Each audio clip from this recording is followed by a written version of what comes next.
Hidden in the sands of Egypt lies the Dendera Temple complex, a marvel of ancient engineering and a cosmic puzzle. This temple is not just a relic of the past, but a gateway to understanding the astronomical and architectural genius of the ancient Egyptians. What secrets does this magnificent structure hold? And how are modern discoveries reshaping our knowledge of this ancient wonder? In this video, we delve into the rich history of the Dendera Temple complex, exploring its architectural splendor, significant historical events, and the intriguing narratives that make it a symbol of ancient Egyptian heritage. Dendera, coming from the ancient Egyptian word Tenetret, meaning land of the goddess, is located about 60 kilometers north of Luxor on the west bank of the Nile River, opposite the provincial modern town of Qena. It's dedicated to the goddess Hathor. Hathor was one of the 42 state gods and goddesses of Egypt, and one of the most popular and powerful. She was the goddess of many things: love, beauty, music, dancing, fertility, and pleasure. The temple complex was primarily built during the Ptolemaic dynasty between 116 BCE and was finished to its current shape in regnal year 20 of Roman Emperor Tiberius, which corresponds to the year 34 CE. One of the main reasons for commencing such a temple by the Ptolemies is to reinforce and solidify their rule of Egypt, since there was a period of unrest in addition to riots in Upper Egypt, especially during that time. The Ptolemies were aware of the importance of associating themselves with the goddess Hathor, since being associated with Hathor greatly solidifies the monarch's rule over the land of Egypt. One of the earliest structures identified at Dendera is a small temple dedicated to Hathor. Hieroglyphic texts mention that the temple layout was illustrated on parchment of leather from the time of King Khufu of the 4th dynasty. This parchment of leather was then obtained by Pepi I of the 6th dynasty, who used these layouts to construct the temple dedicated to Hathor. Throughout the Middle and New Kingdoms, the site continued to evolve. King Mentuhotep III of the 11th dynasty and King Amenemhat II of the 12th dynasty took special care of the temple and ordered the expansion of the existing complex, adding new chapels and altars dedicated to various deities. Both kings held the title Beloved of Hathor. This period saw the introduction of new architectural elements such as decorated pillars and intricately carved lintels, which enhanced the temple's aesthetic and spiritual appeal. The New Kingdom, particularly the 18th dynasty, brought further developments. King Thutmose III commissioned the construction of a large hypostyle hall, supported by massive columns decorated with scenes of ritual offerings and divine ceremonies. This hall served as a central gathering place for worshippers and played a key role in the temple's religious festivals. The continuity of religious worship at Dendera highlights its enduring significance in the spiritual life of ancient Egypt. Each phase of construction added layers of cultural and religious meaning, transforming the site into a complex tapestry of Egyptian history and belief. The main Temple of Hathor that we see today was constructed over a period believed to be 34 years, between 54 BCE and 20 BCE. When Ptolemy XII died in 51 BC, the temple was, after 4 years of building activity, still in its early stages, although it did contain some underground crypts. It seems that the remainder of the temple was built during the 21-year reign of his successor, Queen Cleopatra VII. At the time of her death in 30 BC, the decoration work had just begun on the outer rear wall. The temple complex is surrounded by a huge mud brick wall. Dimensions are 280 meters in length, or 918.6 feet by 270 meters in width, or 885.8 feet. Thickness is around 10 to 12 meters, around 39 feet, and height of 10 meters or 32 feet. The wall's volume is approximately 137,000 cubic meters or 5 million cubic feet, which is around 65 million bricks. To enter the temple precinct, one has to go through the monumental sandstone gateway, constructed by Trajan as well as Domitian, another Roman emperor. The Dendera Temple complex also includes a birth house, or Mamisi, a sacred lake, and various shrines and sanctuaries, each dedicated to different aspects of Egyptian religious practice. The continuity of religious worship at Dendera highlights its enduring significance in the spiritual life of ancient Egypt, making it a focal point for community gatherings and religious expression across multiple dynasties.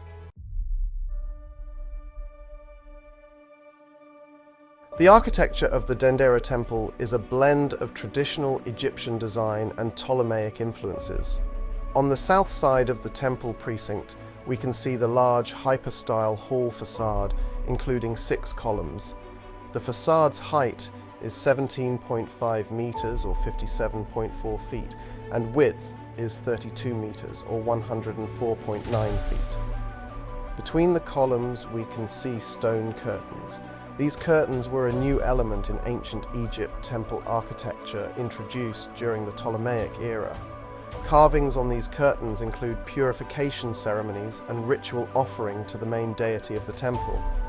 The curtain's main role is to block vision to the inside of the temple while maintaining illumination to the hypostyle hall. The hypostyle hall itself, with its 24 massive columns decorated with Hathor's face, is an engineering marvel. Each column has a height of 18 meters or 59 feet, and its width is 2 meters or 3 feet, distributed into 4 rows, and each row has 6 columns. Inside the hall, on the wall to the northeast, carvings and hieroglyphs depict Roman Emperor Nero in one scene between the deity Jehuti and the deity Horus, in a purification ritual which always precedes coronation and entry to the temple.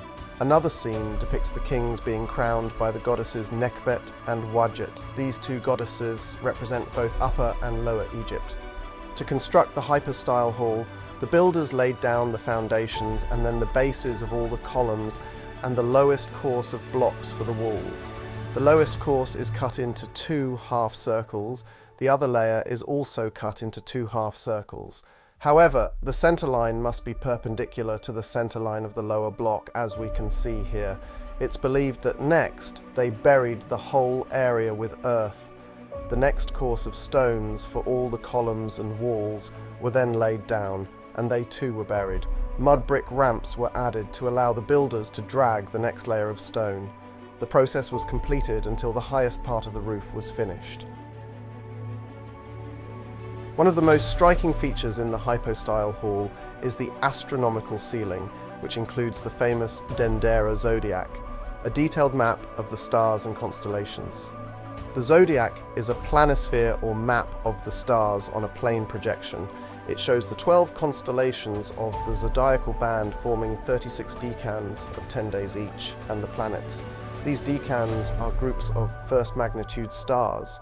These were used in the ancient Egyptian calendar, which was based on lunar cycles of around 30 days and on the heliacal rising of the star Sothis or Sirius. Its representation of the zodiac in circular form is unique in ancient Egyptian art.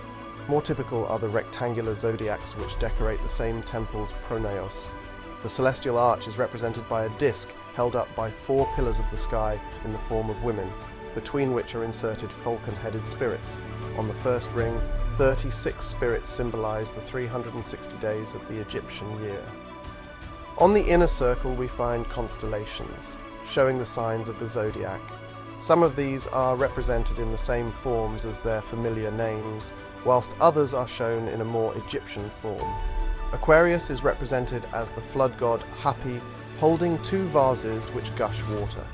The Dendera zodiac is a representation of astronomical precision and mythological imagery at its very best.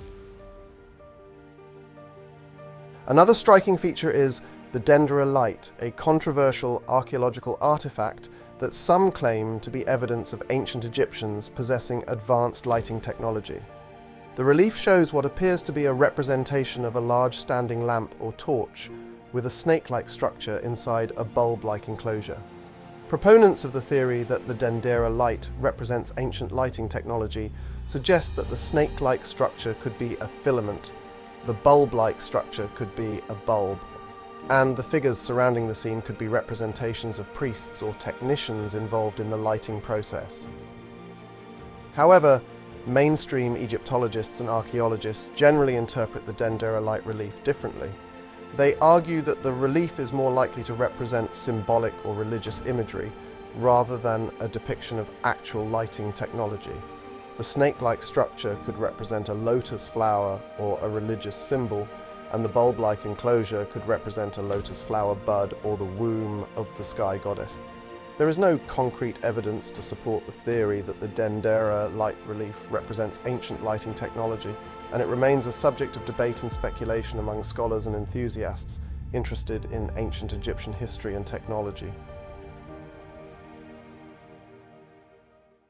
Now let's discuss how this magnificent site was first discovered and explore some archaeological technologies used to examine the temple complex.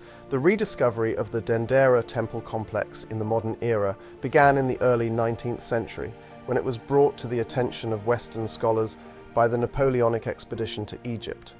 This expedition, which included a team of scientists and artists, documented the temple in great detail, capturing its grandeur through sketches and descriptions. These early records sparked widespread interest in ancient Egyptian civilization and led to further explorations. In the late 19th and early 20th centuries, extensive archaeological work was carried out at Dendera. French Egyptologist Auguste Mariette conducted significant excavations, uncovering many of the temple's hidden chambers and artifacts. His work laid the foundation for our understanding of the site. More recently, advanced technologies such as 3D scanning technologies have been instrumental in revealing new aspects of the Dendera Temple complex. These advanced techniques have allowed archaeologists to explore the architectural features of the site without invasive digging, uncovering hidden chambers and passageways that were previously unknown. Recent applications of GPR at the Dendera Temple have provided detailed images of the subsurface, identifying voids, buried objects, and structural details. This technology works by sending electromagnetic signals into the ground, which are then reflected back to the surface when they encounter different materials. The data collected is processed to produce 2D and 3D images, allowing archaeologists to visualize the hidden features beneath the temple grounds. One notable project utilizing these technologies was led by the World Scan project. This team employed 3D laser scanning and multispectral imaging to investigate the temple's intricate architecture. These efforts have provided new insights into the construction and use of the temple, highlighting its significance as both a religious and astronomical site. Another project utilizing these techniques is the mission led by Mamdouh El-Damati, former Antiquities Minister and Professor of Archaeology at Ain Shams University in Egypt. In cooperation with a team from the National Research Institute of Astronomy and Geophysics, they discovered in 2023 a sphinx-shaped statue carved from limestone created for Roman Emperor Tiberius in an area beside the Dendera main temple. They also uncovered a stela with inscriptions in hieroglyphics and demotic below the statue. Using these techniques has revolutionized our understanding of sites like the Dendera Temple, uncovering hidden features that were previously inaccessible, providing new data on the temple's construction and the rituals performed there. These discoveries are crucial for preserving the site and for advancing our knowledge of ancient Egyptian civilization. One of the most pivotal moments in the Dendera Temple's history was its role in the celebration of the Festival of the Beautiful Reunion. This annual event, held in the third month of the Egyptian calendar, was one of the most important religious festivals of the time. The festival celebrated the divine union of Hathor, the goddess of love and beauty, and her consort Horus, the god of the sky and kingship. The festival began with the statue of Hathor being carried in a grand procession from the Dendera Temple to the nearby Nile River. From there, she was transported by boat to the Temple of Horus in Edfu, approximately 70 kilometers away. This journey was marked by elaborate rituals, music, and dance, reflecting the joyous nature of the reunion. Upon arrival at Edfu, Hathor's statue was met with great ceremony and placed alongside the statue of Horus.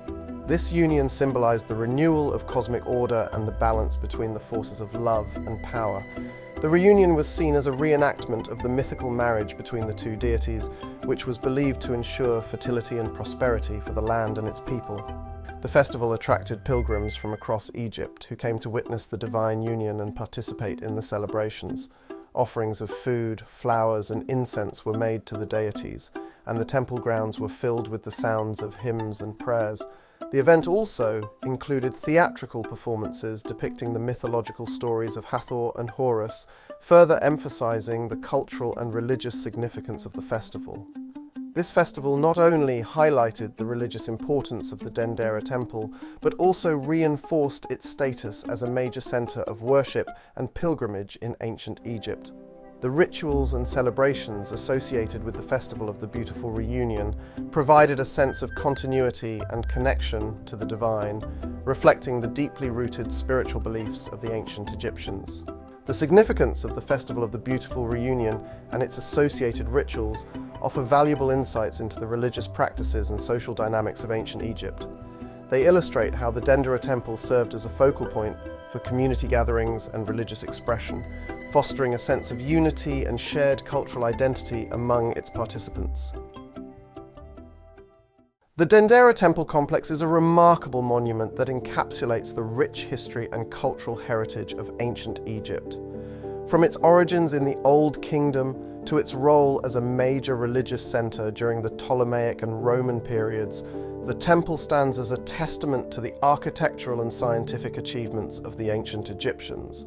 Its intricate carvings, astronomical ceiling, and religious significance offer valuable insights into the beliefs and practices of one of history's most advanced civilizations. Recent archaeological discoveries have further enriched our understanding of this iconic site, revealing new dimensions of its historical and cultural significance. As a living museum, the Dendera Temple continues to educate and inspire, connecting visitors with the rich tapestry of Egypt's history. If you found this exploration of the Dendera Temple complex informative and you've reached this part, you're amazing and thank you. Please like this video, share your thoughts in the comments, and subscribe to our channel for more in-depth analyses of historical landmarks. Don't miss our upcoming videos on other fascinating sites. Thanks again for watching.